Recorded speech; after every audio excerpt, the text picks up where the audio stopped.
അസ്സലാമു അലൈക്കും, welcome back to my channel. അപ്പോൾ ഇന്ന് നല്ല മഴയുള്ളൊരു ദിവസമാണ് കേട്ടോ. രാവിലെ എഴുന്നേറ്റപ്പോൾ മുതൽ തന്നെ നല്ല മഴയാണ്. അപ്പോൾ ഈ മഴയത്ത് ഇങ്ങനെ അടുക്കളേൻ്റെ ഡോറൊക്കെ തുറന്നിട്ട് കുക്ക് ചെയ്യാൻ എനിക്ക് ഭയങ്കര ഇഷ്ടമാണ് കേട്ടോ, ആ മഴയുടെ സൗണ്ട് ഇങ്ങനെ കേൾക്കുമ്പോൾ. അപ്പോൾ ഇന്ന് രാവിലെ തന്നെ ഞാൻ ബ്രേക്ക്ഫാസ്റ്റിന് മമ്പയർ കൊണ്ടൊരു പായസം ആക്കാമെന്ന് കേട്ടോ വിചാരിക്കണേ. ഇക്കാക്കൊക്കെ ഭയങ്കര ഇഷ്ടമാണ് കേട്ടോ ഇങ്ങനെ മധുരമുള്ള ഐറ്റംസ്. രാവിലെ എനിക്ക് മാത്രമേ ഇഷ്ടമില്ലാത്തുള്ളൂ, പക്ഷേ പണി എളുപ്പമാണ്, എന്നാൽ ഹെൽത്തിയാണ് കേട്ടോ, കുട്ടികൾക്കും ഇഷ്ടമാവും. കുറച്ച് മമ്പയർ എടുത്തിട്ട് നല്ലപോലെ കഴുകിയിട്ട് കുക്കറിലേക്ക് ഇട്ട് കൊടുക്കുന്നുണ്ട് കേട്ടോ. ഇത് അത്യാവശ്യം വേവുണ്ട് കേട്ടോ, അതുകൊണ്ട് തന്നെ ഒരു 5-6 വിസിൽ വേണം എൻ്റെ കുക്കറിൽ ആവശ്യമായിട്ട് വന്നത്. ആവശ്യത്തിനുള്ള വെള്ളവും കുറച്ച് ഉപ്പും ഒരു 2-3 ഏലക്കായും കൂടി ചേർത്തിട്ട് നല്ല പോലെ ഒന്ന് വേവിച്ചെടുക്കാം കേട്ടോ. അത്യാവശ്യം നല്ല രീതിയിൽ തന്നെ വേവണം, എന്നാലേ ഇത് കഴിക്കുമ്പോൾ ഒരു ടേസ്റ്റ് ഉണ്ടാവുള്ളൂ.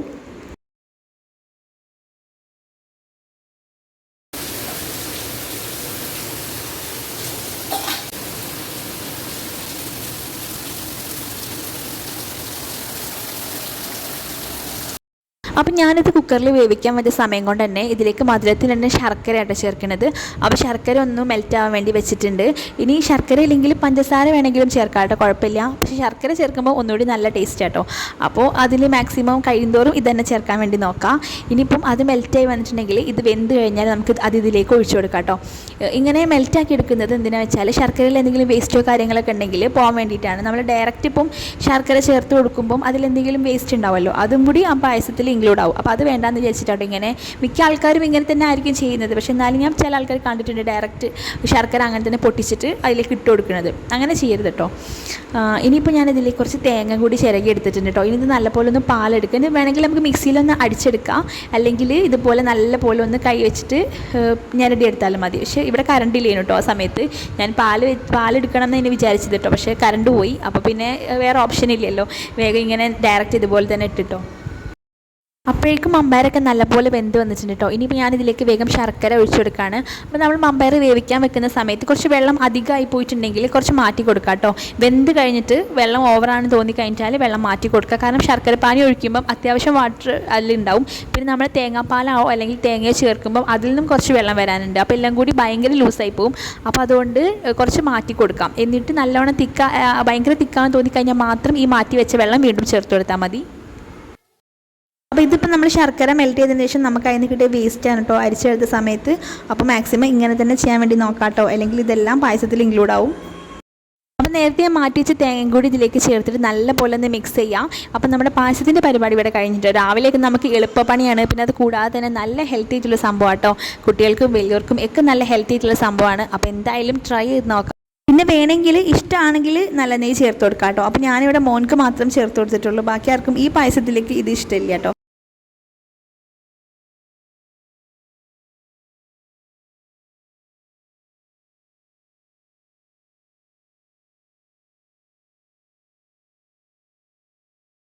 പിന്നെ മെയിനായിട്ടുള്ളൊരു പണിയാണ് ഈ മുറ്റം ഒന്ന് ക്ലീൻ ആക്കുക എന്നുള്ളത്. ഇപ്പം കാറ്റും മഴയൊക്കെ ആയതുകൊണ്ട് നല്ലപോലെ ഇലകൾ തൊഴിയുന്നുണ്ട്, അതുകൊണ്ട് തന്നെ മുറ്റം നല്ല വൃത്തിയേടാവുന്നുണ്ട് കേട്ടോ. അപ്പോൾ ഞാനൊന്ന് വേഗം അത് ക്ലീൻ ചെയ്യാൻ വേണ്ടി ഇറങ്ങി. ഇത് ക്ലീൻ ചെയ്തിട്ടൊന്നും വലിയ കാര്യമൊന്നുമില്ല. ഇനിയിപ്പോൾ ഒരു കാറ്റടിക്കുമ്പോഴേക്കും ഇത് ഇതുപോലെ തന്നെ റീഫില്ലായി കിട്ടും. ഒരു അരമണിക്കൂർ പോലും തികച്ച് ഇതുപോലെ ക്ലീൻ ആയിട്ട് കിടക്കുമെന്ന് എനിക്കറിയില്ല കേട്ടോ. ഞാൻ കുറച്ച് കഴിഞ്ഞ് വന്ന് നോക്കുമ്പോഴേക്കും ആദ്യത്തെ പോലെ തന്നെ നല്ലപോലെ ഇലകളൊക്കെ തൊഴിഞ്ഞിട്ട് വൃത്തിയേടെ കിടക്കും.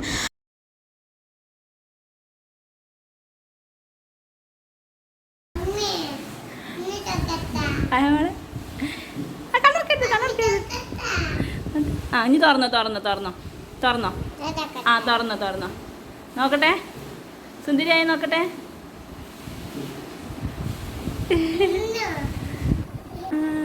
സുന്ദരിയായിട്ടോ. ഇന്ന് ഇവർക്ക് അംഗനവാടിയിൽ സെൻഡ് ഓഫ് ആട്ടോ. അപ്പോൾ അതിന് പോകാൻ വേണ്ടിയിട്ട് ഒരുങ്ങി നിൽക്കുകയാണ് രണ്ടുപേരും. പിന്നെ ഇന്ന് ഫോട്ടോ എടുക്കലൊക്കെ ഉണ്ട്. അപ്പോൾ രാവിലെ 11 മണിക്കാണെന്ന് പറഞ്ഞിട്ടാണ് നമ്മൾ പോകുന്നത്. അപ്പോൾ സാധാരണ അംഗനവാടിയിലേക്ക് പോകുന്ന ആ ടൈമിൽ തന്നെ പോകണം 10 മണിക്ക്. പിന്നെ 11 മണിക്ക് സെൻഡ് ഓഫ് കൊടുക്കും. പിന്നെ ആ സമയത്ത് തന്നെ ഫോട്ടോ എടുക്കൽ അങ്ങനെ പറഞ്ഞിട്ടാണ് പോയത്. അപ്പോൾ മാറ്റിക്കഴിഞ്ഞാൽ രണ്ടുപേർ കുറേ നേരം കണ്ണാടിയിലൊക്കെ നോക്കി നിൽക്കട്ടോ. പിന്നെ അവിടെ എത്തിയപ്പോഴാണ് ടീച്ചർ പറഞ്ഞത് പ്രോഗ്രാം 1 മണിയിലേക്ക് മാറ്റി വെച്ചിട്ടുണ്ട്, അപ്പോൾ ആ സമയത്ത് പാരൻസ് പോന്നാൽ മതിയെന്ന്. അപ്പോൾ ഞാൻ പിന്നെ നേരെ ഇക്കാൻ്റെ വീട്ടിലേക്ക് പോയി. അവിടെ എടുത്താട്ട് ഇക്കാക്കൻ്റെ വീട്ടിലുള്ളത്. ഇനി തിരിച്ച് വീട്ടിൽ പോയിട്ട് ഇങ്ങോട്ട് വരാമെന്ന് പറയുമ്പം അത് ബുദ്ധിമുട്ടാണ്. അപ്പോൾ ഞാൻ ഇക്കാക്കൻ്റെ വീട്ടിലേക്ക് പോയി. അങ്ങനെ 1 മണിയാകുമ്പോൾ പിന്നെ അംഗനവാടിയിലേക്ക് പോകാമല്ലോ എന്ന് കരുതിയിട്ട്. അപ്പോൾ അവിടെ ഇതാകുമ്പോൾ ചോറിൻ്റെ ഒക്കെ പണിയില്ലാട്ടോ. അപ്പോൾ ഞാൻ വന്നപ്പോൾ പിന്നെ ഞാനും കൂടി ഒന്ന് വേഗം സഹായിച്ചു കൊടുത്ത്. അപ്പോൾ മീനൊക്കെ കട്ട് ചെയ്ത് തന്നപ്പോൾ ഞാൻ വേഗം കറിയൊക്കെ ആക്കി. പിന്നെ കറിയൊക്കെ ഞാൻ ഇവിടെ കലക്കിയിട്ട് വേഗം അടുപ്പിലേക്ക് വെച്ചിട്ടുണ്ട്. പിന്നെ അതിലേക്ക് കുറച്ച് വെളുത്തുള്ളിയും കൂടി ചതച്ചത് ചേർത്ത് കൊടുത്തിട്ടുണ്ട് കേട്ടോ. ഇനിയിപ്പോൾ കറി നല്ലപോലെ തിളയ്ക്കുന്നുണ്ട്. അപ്പോൾ മീൻ നന്നായിട്ട് കഴുകിയിട്ട് അതും കൂടി ചേർത്ത് കൊടുത്താൽ കറി ഇവിടെ റെഡി ആയിട്ടോ. ഇനിയിപ്പം കാര്യമായിട്ടുള്ള പണി ഉപ്പേരി ഉണ്ടാക്കണം, പിന്നെ മീനൊന്ന് പൊരിച്ചെടുക്കാനുണ്ട് കേട്ടോ. അപ്പോൾ ആ പണികളേ ഉള്ളൂ.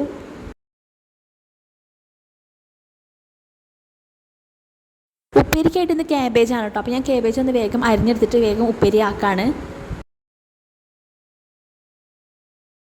ഞാനൊന്ന് പുറത്തേക്ക് പോയി നോക്കിയതാട്ടോ. നല്ല ഇടിയും മിന്നലൊക്കെ ആയിട്ട് നല്ല അടിപൊളിയായിട്ട് മഴ പെയ്തുകൊണ്ടിരിക്കുകയാണ് കേട്ടോ. അപ്പോൾ ഇതിൽ നിങ്ങൾക്ക് എത്രമാത്രം ക്ലിയർ ആയിട്ട് കാണാൻ പറ്റുന്നുണ്ടെന്ന് അറിയില്ല. നല്ല കാറ്റും മഴയാണ്. അപ്പോൾ എനിക്കിങ്ങനെ മഴ കണ്ട് നിൽക്കാനും മഴയത്ത് പുറത്ത് പോകാനൊക്കെ എനിക്ക് ഭയങ്കര ഇഷ്ടമാണ് കേട്ടോ. മഴ നനയാനും അതിനേക്കാൾ ഏറെ ഇഷ്ടമാണ്. ആദ്യമൊക്കെ സ്കൂളിലും കോളേജിലും പോകുന്ന സമയത്ത് കുട ഉണ്ടെങ്കിലും കുട തുറക്കാതെ മഴ നനഞ്ഞു വരുന്നൊരു കാലം ഉണ്ടായിരുന്നു കേട്ടോ. കാരണം കുട നനഞ്ഞു വെച്ചിട്ടുണ്ടെങ്കിൽ ക്ലാസ്സിൽ അത് എടുത്ത് വെക്കാനാണെങ്കിലും ബാഗിൽ കൊണ്ടെടുക്കാനൊക്കെ ബുദ്ധിമുട്ടാണല്ലോ. അപ്പോൾ പുതിയ കുടയൊക്കെ വാങ്ങിയിട്ടുണ്ടെങ്കിലും അത് യൂസ് ചെയ്യില്ല കേട്ടോ. അതാണ് കുടൻ്റെ ഒരു പ്രത്യേകത. ഏതെങ്കിലും ഒരു ഫ്രണ്ട് കുട തുറന്നിട്ടുണ്ടെങ്കിൽ ബാക്കി എല്ലാവരും കൂടി അതിൽ കുത്തിക്കയറി പോകുന്നൊരു ടൈം ആയിരുന്നിട്ട് അത്. അപ്പോൾ ഇന്നൊക്കെ അത് ആലോചിക്കുമ്പോൾ ഭയങ്കരമായിട്ട് മിസ് ചെയ്യുന്നുണ്ട്. അപ്പോൾ പണികളൊക്കെ കഴിഞ്ഞപ്പം ഞാനും ഉമ്മയും കൂടി ഇങ്ങനെ ഇക്കാക്കി ഉപ്പയും വരാൻ വേണ്ടി വെയിറ്റ് ചെയ്തിരിക്കുകട്ടോ ഫുഡ് കഴിക്കാൻ വേണ്ടിയിട്ട്. അപ്പോൾ ആ സമയത്ത് വെറുതെ ഇരുന്നപ്പോൾ നമ്മളിങ്ങനെ ലുഡോ ബോർഡ് കളിക്കുകയാണ്. അപ്പോൾ ഇതിപ്പം കളിച്ച് ഇതിനൊരു അഡിക്റ്റഡ് ആയിട്ടുണ്ട് കേട്ടോ. എപ്പോൾ ഫ്രീ ടൈം കിട്ടുകയാണെങ്കിലും ഇത് കളിക്കിയിരുന്നിട്ട് വന്ന് ഫുഡൊക്കെ കഴിച്ച് ഞാൻ വേഗം തന്നെ നഴ്സറിയിലേക്ക് പോകാൻ വേണ്ടി ഇറങ്ങിട്ടോ. ഹൈനി അതിന് എന്തായാലും അവിടെ വെയിറ്റ് ചെയ്തിരിക്കുന്നുണ്ടാവും. കാരണം മറ്റു കുട്ടികളുടെ പാരൻസിനെ കാണുമ്പം ഏത് മക്കളാണെങ്കിലും അവനവൻ്റെ പാരൻസ് വരാൻ വേണ്ടി വെയിറ്റ് ചെയ്യുമല്ലോ. അപ്പോൾ ഇങ്ങനെ ഇടയ്ക്ക് പുറത്തൊക്കെ വന്ന് നോക്കൂട്ടോ. ആ ടീച്ചറിനോട് പറയലുണ്ട് ആരെങ്കിലും വന്നിട്ടുണ്ടെങ്കിൽ ഇവരിങ്ങനെ നോക്കുന്നുള്ളത്. അപ്പം ഞാൻ പിന്നെ വേഗം പോവാണ്.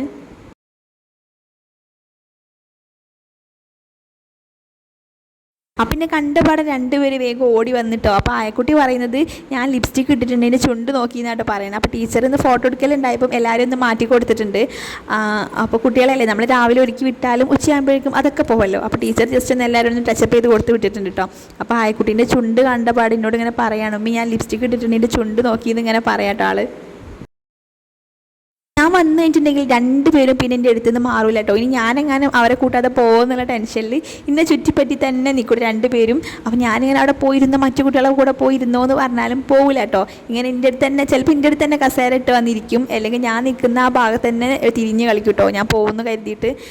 ഈ കുട്ടികളും ട്വിങ്സ് ആട്ടോ. ഇത് പുതുതായിട്ട് വന്ന മക്കളാണ് കേട്ടോ. അപ്പോൾ ഇവർ ഐഡൻറ്റിക്കൽ ട്വിങ്സ് എല്ലാം ഡിഫറെൻ്റ് ഉണ്ട്. ഒരാളുടെ കണ്ണ് പൂച്ചക്കണ്ണാണ്, ഒരാളുടെ നോർമലാണ്. രണ്ടാളും നല്ല വ്യത്യാസമുണ്ട് കേട്ടോ. അതുകൊണ്ട് തന്നെ പെട്ടെന്ന് നമുക്ക് മനസ്സിലാവും ട്വിങ്സ് ആണെന്ന് നമുക്ക് കൺഫ്യൂഷൻ ആവും. രണ്ടാൾ പെട്ടെന്ന് മനസ്സിലാവാൻ പറ്റും. പക്ഷേ ഹയനെയും മേനെയും ഇപ്പോഴും ഇവിടെ മനസ്സിലാവില്ല എന്ന് ടീച്ചേഴ്സും ഇവിടെ ബാക്കിയുള്ള കുട്ടികളും ഉമ്മമാരൊക്കെ പറയും. രണ്ടാളും നല്ല ഒരുപോലെ ഉണ്ട്, അതുകൊണ്ട് മനസ്സിലാക്കാൻ ബുദ്ധിമുട്ടാണെന്ന് പറയും. പക്ഷേ നമുക്ക് നോക്കുമ്പം നല്ല ഡിഫറെൻ്റ് ആയിട്ട് തോന്നലുണ്ട് കേട്ടോ. അപ്പോൾ എന്നോട് കുറേ ആൾക്കാർ ചോദിക്കലുണ്ട് എങ്ങനെയാണ് മനസ്സിലാക്കുന്നത് കുട്ടികളെ, മാറിപ്പോവില്ലേ എന്നൊക്കെ. പക്ഷേ എനിക്കങ്ങനെ മാറിപ്പോവലില്ല കേട്ടോ. എനിക്കും പിന്നെ എൻ്റെ ഫാമിലിയിൽ നമ്മൾ അത്രയും ക്ലോസ് ആയിട്ടുള്ള ആൾക്കാർക്കൊന്നും അങ്ങനെ മാറിപ്പോവലില്ല. ബാക്കി എപ്പോഴെങ്കിലും കാണുന്നവർക്ക് മാറിപ്പോവലുണ്ട്. പിന്നെ ഇന്നിപ്പോൾ ആ ഗിഫ്റ്റൊക്കെ കൊടുക്കുന്നുണ്ട് ടീച്ചർ എല്ലാവർക്കും. അപ്പോൾ ഹൈക്കുട്ടിക്കും നീക്കുട്ടിക്കും ഗിഫ്റ്റ് കിട്ടിയപ്പോൾ ഭയങ്കര സന്തോഷമായി. അവർക്ക് മാത്രമല്ല എല്ലാ കുട്ടികൾക്കും ഭയങ്കര സന്തോഷമായിട്ട് ഗിഫ്റ്റ് കിട്ടിയപ്പം. പിന്നെ അത് പൊട്ടിച്ച് നോക്കാനുള്ളൊരു ക്യൂരിയോസിറ്റിയാണ് കേട്ടോ. അപ്പോൾ രണ്ടുപേരും ഗിഫ്റ്റ് കിട്ടിയ പാടെ തന്നെ വേഗം എൻ്റെ അടുത്തേക്ക് ഓടി വന്ന്. അപ്പോൾ ടീച്ചർ പറയുന്നുണ്ടെങ്കിലും ഗിഫ്റ്റ് എല്ലാവരും വീട്ടിലെത്തിയിട്ട് പൊട്ടിച്ച് നോക്കിയാൽ മതിയെന്ന്. പക്ഷേ നീക്കുട്ടിക്ക് എന്തെങ്കിലും കിട്ടിയിട്ടുണ്ടെങ്കിൽ അവൾക്കത് അപ്പം തന്നെ തുറന്നു നോക്കാൻ ഞാൻ ഒരു സമാധാനക്കേടാട്ടോ. ഹയ വേഗൻ്റെ കയ്യിൽ കൊണ്ട് തന്നു, പക്ഷെ നീ തരുന്നില്ല കേട്ടോ. ഓക്കത് എങ്ങനെയെങ്കിലും ഒന്ന് പൊട്ടിച്ചിട്ട് അതിൻ്റെ ഉള്ളിൽ എന്താണെന്ന് അറിയണം എന്നുള്ളത് ഭയങ്കര ക്യൂരിയോസിറ്റിയാണ്. അപ്പം ടീച്ചർ കാണാതെ എൻ്റെ അടുത്തിരുന്നിട്ട് കുറച്ച് സൈഡ് ഭാഗമൊക്കെ തുറന്ന് നോക്കിയിട്ട് ആൾ മനസ്സിലാക്കിയത് എന്താണെന്നുള്ളത് അത് അറിഞ്ഞതിന് ശേഷം കേട്ടോ അവൾ ആ ഗിഫ്റ്റിൻ്റെ കയ്യിൽ തന്നിട്ട് പോയത്.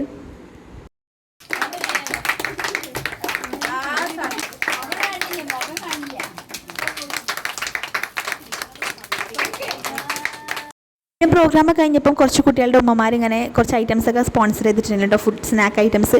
അങ്ങനെ അതൊക്കെ എല്ലാവരും കൂടി ഷെയർ ചെയ്തൊക്കെ കഴിച്ചു.